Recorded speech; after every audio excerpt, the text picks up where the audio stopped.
So my name is Peter Treiber Jr. and I'm going into my 6th season here at Treiber Farms.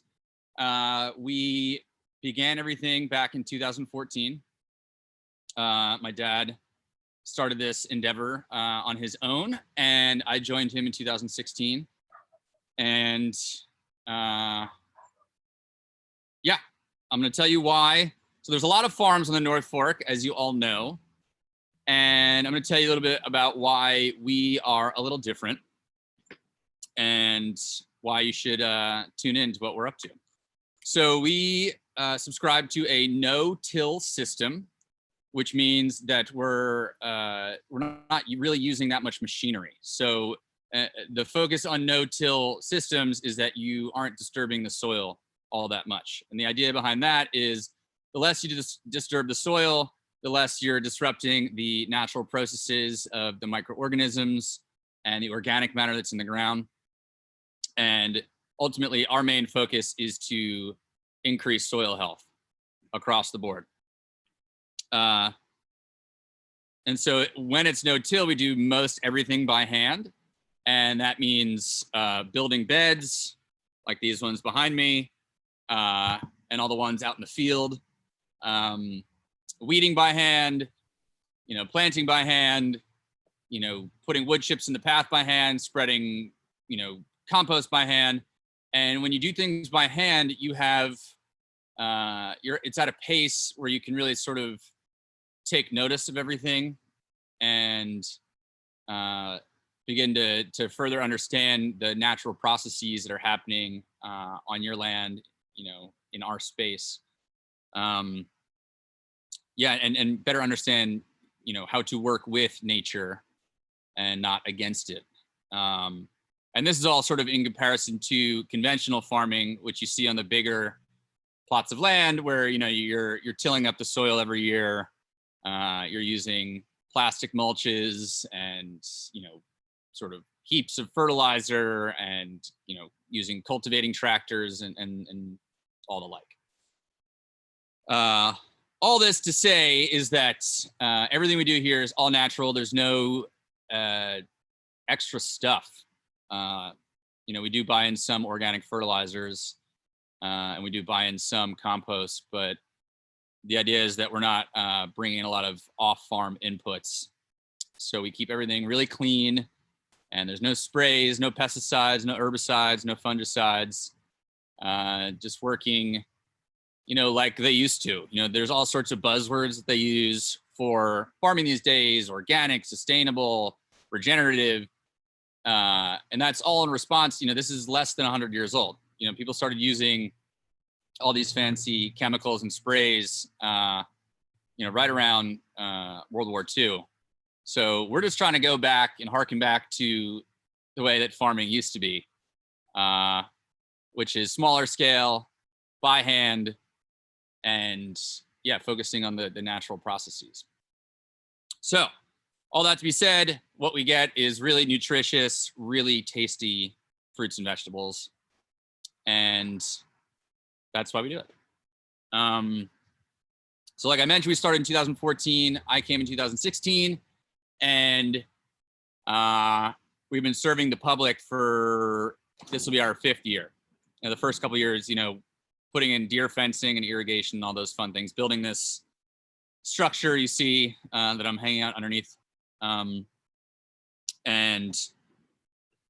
we started with 34 acres, and then we got some barns, and then we got some more acreage and a house, and total it's now almost 60 acres.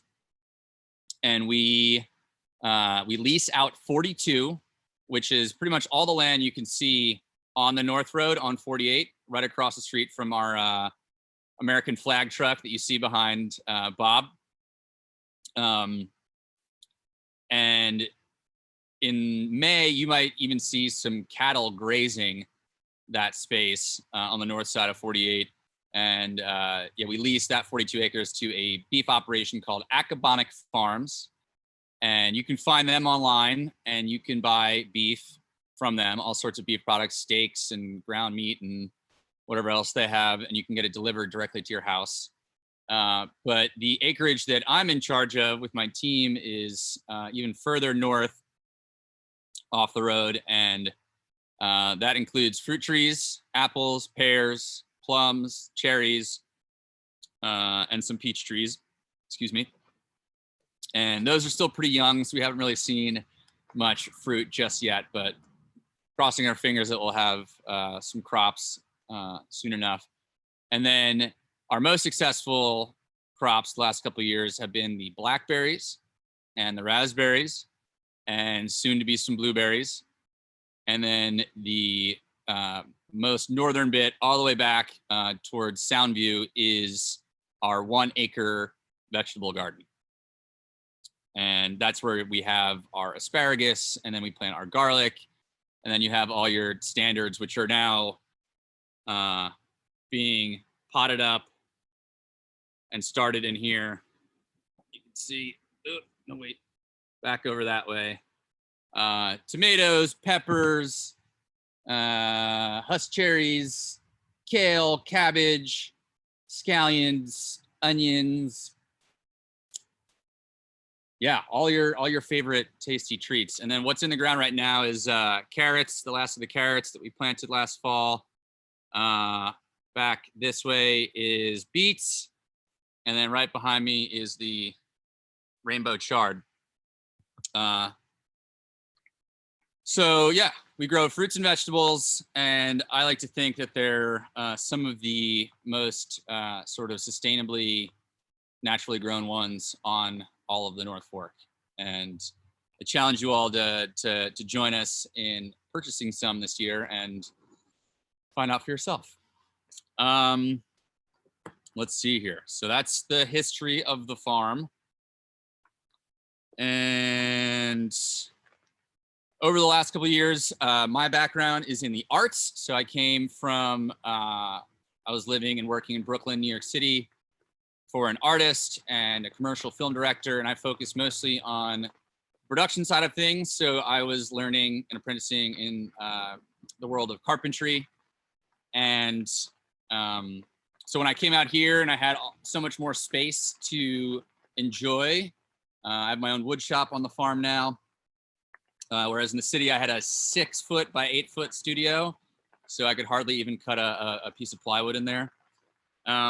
So with that, I brought this love for the arts to the farm. And so over the last couple of years, we have hosted movies and film screenings, concerts, dinners, art shows, dance performances. We've even started a small artist residency where we invite artists to come out and work out in the field and either bring a sculpture, build a sculpture, something site specific. And that's a slow growing program of ours, but we are big on the arts. And recently we started working with an artist that works with indigo. And so we've actually dedicated a section of our garden this year to natural dye plants. And we're hoping to do a little workshop weekend where we get to bring in some other dye and fabric artists to sort of explore what we have planted and grow in that space. So here's an example of some fabric that we dyed with indigo that we grew last year. And that's just a bandana. And actually this is the original color, the white, and you can see that beautiful blue. And that's, yeah, from indigo that we grew in our one high tunnel close to the community garden. And with all that support in the arts, we love to collaborate further. So that's with restaurants or other businesses. We made some ice cream with some people before with our berries. But one good example is a distillery that opened up around the same time we did out here called Matchbook Distilling Company. And they're based in Greenport. And we have made some products, or they've made some products with some of our produce. And so I know this is backwards, but they made a type of whiskey with our butternut squash. And they've used our pumpkins and our lemongrass and basil and melons and sweet potatoes and sunchokes. So that's one exciting way that we get to sort of step out of the normal realm of, just selling directly to consumers or wholesaling to restaurants, as we get to make some products with people. We also work with the East End Food Institute, which used to be the Amagansett Food Institute down in Southampton on the Stony Brook campus. And they help us make wonderful value-added products like these pickled jalapenos and some tomato sauce, all with varying degrees, and amounts of our own products. And then we also have honey. We have 12 beehives on the farm,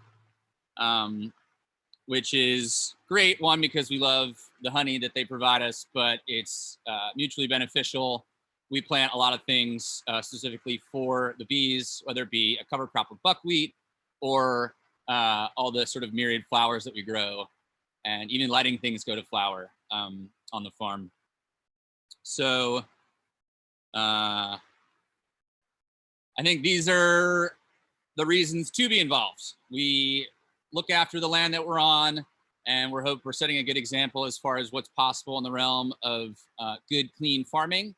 And we aren't just a fruit and vegetable farm. We branch out into collaborations and different ways to build community through arts, and even more specifically arts that have to do with the plants that we grow. And I find it all very exciting, and it really stimulates me as a farmer and as an artist.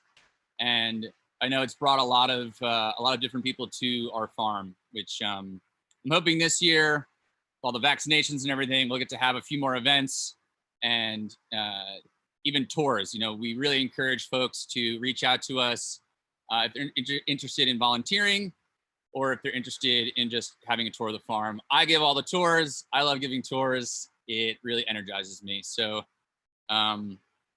please reach out. Hi, puppy. Excuse me, I think I got something in my teeth.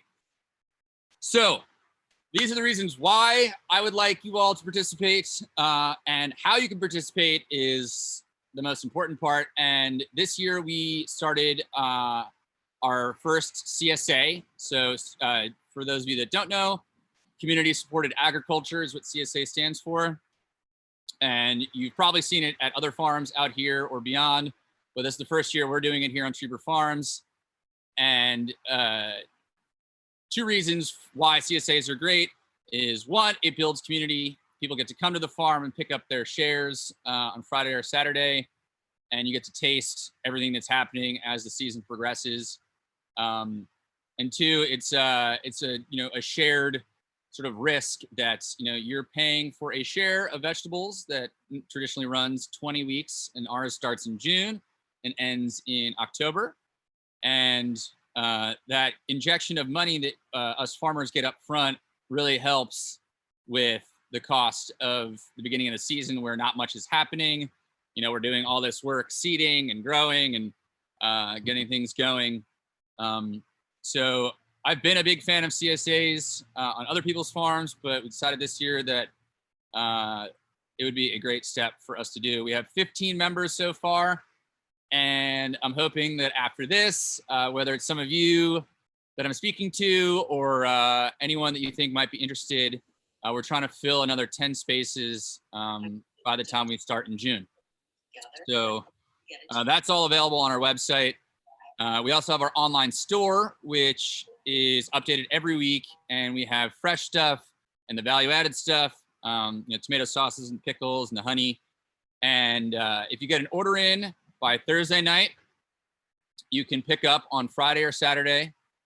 And right now we have Swiss chard, salad mix,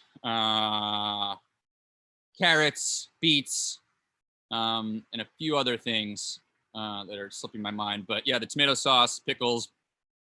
And that online store, we actually started fall of 2019 with not much participation. And then in March of last year, I'm sure all you folks noticed, a lot of people moved out this way.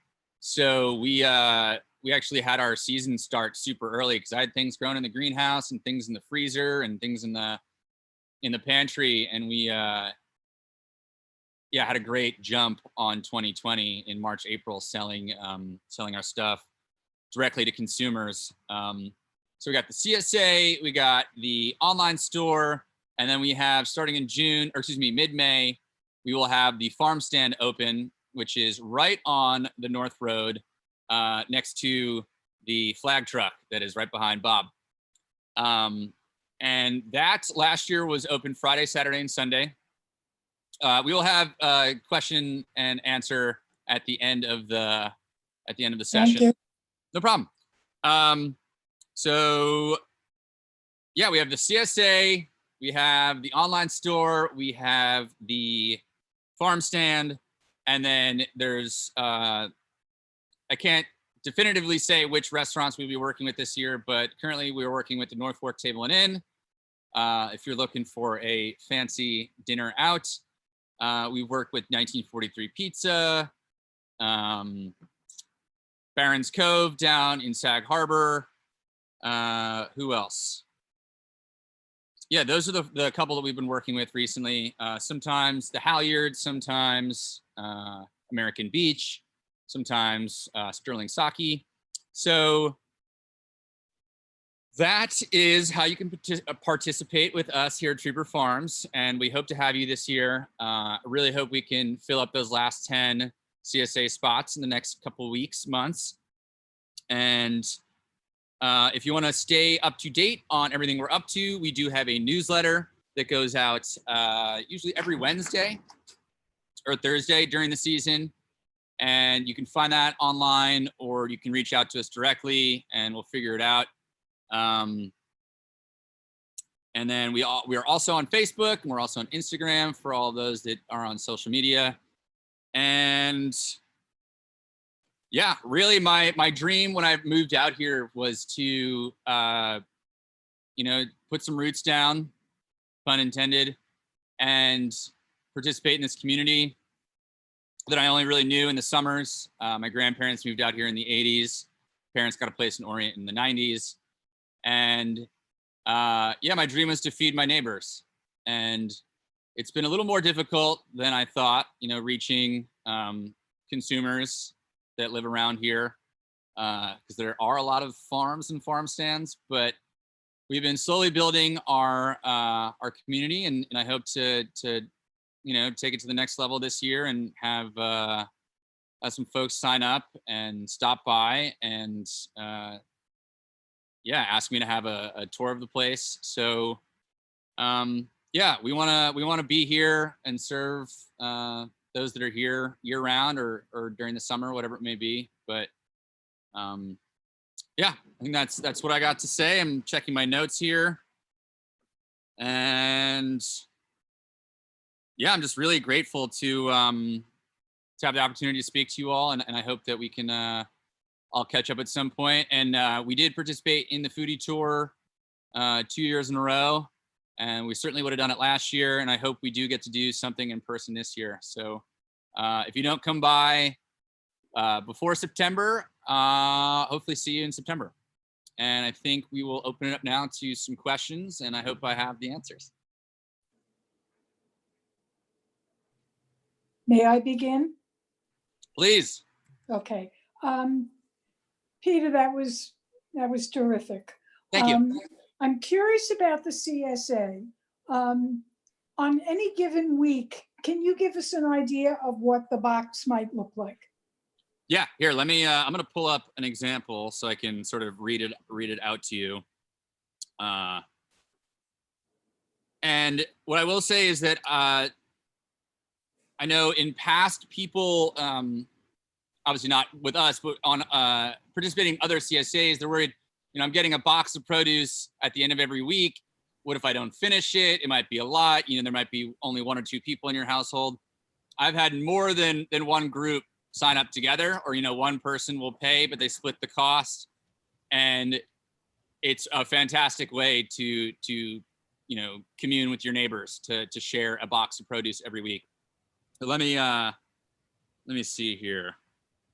Okay, so this one was in July, and we had Swiss chard, we had mixed lettuce, or excuse me, salad mix, parsley, cucumber, radish, romaine lettuce, purple scallions, and red raspberries. Very nice. Yeah, I think it's a very manageable amount, and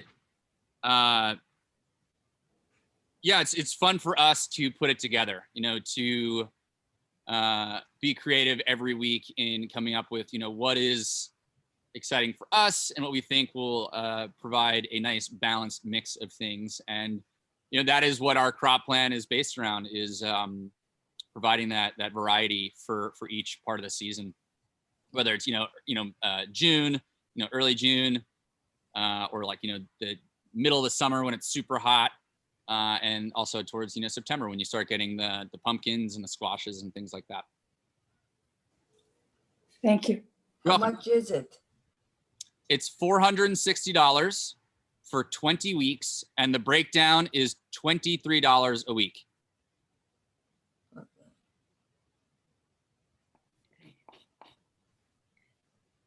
I have a question. Please. About your online store. Yep. So how do you get onto that? It's at treiberfarms.com. Oh, okay. And another thought is, I would love to take a tour.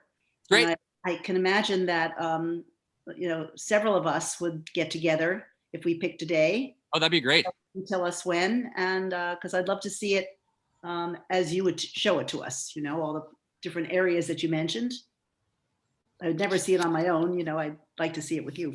Yeah, 100%. And again, I love giving tours, and it's not a shame, but it's hard to, for folks to, I guess, fully appreciate what we're doing, because what you see is really on the North Road, but, all of our beautiful work is, way back on the north side, sort of beyond those pastures that I was talking about. So yeah, if you don't come by for a tour, you see our barns, and you can see like the community garden that's sort of at the corner of our property, and our high tunnel. But if you if you come by for a tour, I would say Friday through Sunday is best for me. But if during the week is better, we can certainly accommodate. I'm very flexible. I'm sure we could do a Friday.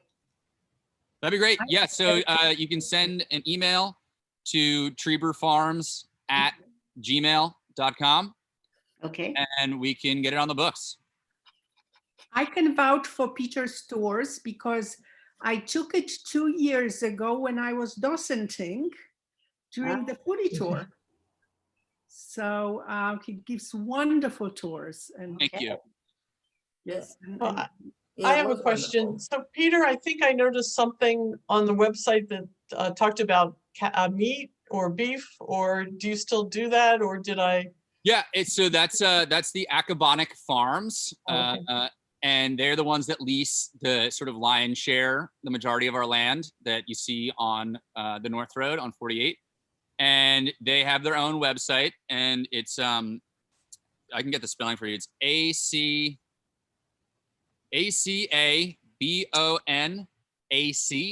Acabonic, which is a native name out in Amagansett. And Acabonic Farms, is based in Amagansett, but they will ship beef directly to you at your home. You can also find their products at 8 Hands Farm in Cutchogue, in a refrigerator and freezer. And then we plan to offer some at our farm this summer, probably to start the the big holiday weekends, Memorial Day, 4th of July, Labor Day, just to see, because we have to buy it wholesale, just to see what the interest would be as far as picking it up. Thank you. We love it. It's wonderful, wonderful product. It's all grass finished. So if they're not grazing here, then they're grazing a little further up island in Manorville. So he's got a couple different pastures that he grazes the animals on, but it's all on Long Island, which is great. What's the price? I couldn't tell you off the top of my head what the prices are for those things, but they have everything on their website, and you can sign up for a newsletter, and he sends out prices, and there's always sales on things. I think this week it's like on ribeyes or something like that. Peter, do you travel to the Union Square at all, or do you send anybody? No. No, we you know, I used to take some trips into Brooklyn, actually to my old art studio, which is in like Carroll Gardens, like downtown Brooklyn. But again, I've just been trying to focus on being here and feeding people in my immediate community. And last year, I really didn't have to go to the city at all, and that was, you know, sort of, it's been the dream. Is I want to be here, and I want to feed folks on the North Fork. And honestly, the logistics of driving to the city don't really interest me. It's tough to harvest, pack, drive, and keep things fresh all day. So I'm happy to say that we're just here. Hi, Peter. It's Susan Bloom. What kind of volunteers? You are. What kind of volunteers are you looking for when you mentioned volunteers? You know, we've had you know, sort of varying degrees of volunteers throughout the last couple of years, and you know, it would really depend on you know, the person and how much time they have to dedicate. And it could be, you know, organizing, you know, one of our barns with us, you know, helping get things set up for the year, you know, setting up our wash and pack stations. So like organizing the wax boxes and the berry boxes and, you know, labeling the boxes for the orders that we get in, you know, taping the orders. So when we do get all the vegetables in, it could be, if you're feeling energetic, it could be helping with harvest to some degree, washing vegetables, packing lettuce greens. So that's like, we go pick everything, and let's say the volunteer is at the packing station. We wash all the lettuce greens, actually in this big, that's a big 5-gallon lettuce spinner. And then, yeah, we'd have you set up with some bags and a scale. And we'd say, here, you know, every bag needs 5 ounces of lettuce greens or arugula or whatever it is. And you weigh out the bags and you twist them up, tie a knot, and put them off to the side, put them in a crate. So I'd say it could be, you know, on your hands and knees weeding, or it could be helping us organize or painting a sign. I'm sure you can appreciate that there's no end of work on a farm, and can certainly generate anything for a volunteer to do. You know, obviously if you're given enough heads up. So anything and everything would be my final answer. Okay, thank you. You're welcome. Peter, what vegetables are available now at this early time? So behind me we have Swiss chard. It's really beautiful and lush. This is sort of the end of the carrots, so I won't recommend, or maybe getting, you know, one of the last orders of those in. Over here we have beets in this corner. Let's see. Yeah, we got some big, beautiful beets down here. Then we have some lettuce mixes, and we might have some, yeah, really just like greens at the moment, greens and beets. And then we have some of the tomato sauce and the honey in the pantry. So it's a little light right now, but I will say in the next couple of weeks, we will have some spring garlic, and then come May is asparagus season. So there is like a little bit of a lull in April between what's growing in our 2 tunnels and then what's going to be available coming from outside. But the greens are fantastic. I eat them every day. And where would we get them now? On the online store or? Yeah. Okay. Correct. Yeah. You hop online, put in the order, and if you get it in, you get it in by Thursday night. We usually have people pick it up on Fridays and Saturdays. Do you ever have eggplants or squash? Yes, we have eggplants. I think they're over here. Squash, we will start in May seeding. Let's see. Yeah, these are some eggplant right here. Okay. Yeah, Anina and a ping tongue, which is an Asian variety. And we have all sorts of herbs too: basil, parsley, cilantro, dill. Yeah. Bay leaves? Pardon me? Bay leaves too? No bay leaves. No.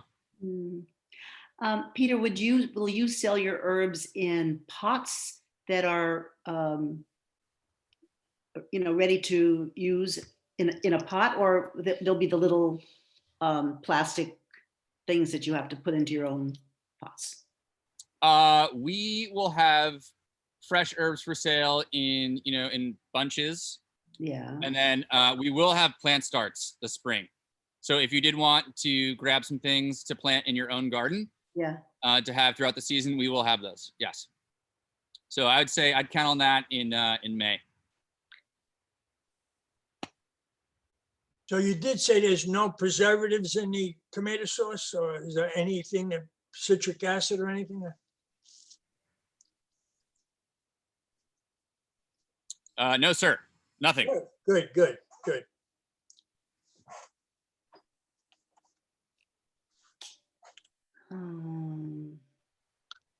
Well, any more questions? Then we could maybe say thank you, Pete, for a great presentation. This is the first live one the Foodie Tour has done All right. since the launch date back in last September. We've put recorded ones on from time to time. This is being recorded, and we'll edit it and put it up on the Foodie Tour website, which will have more of these live presentations as the spring goes forward.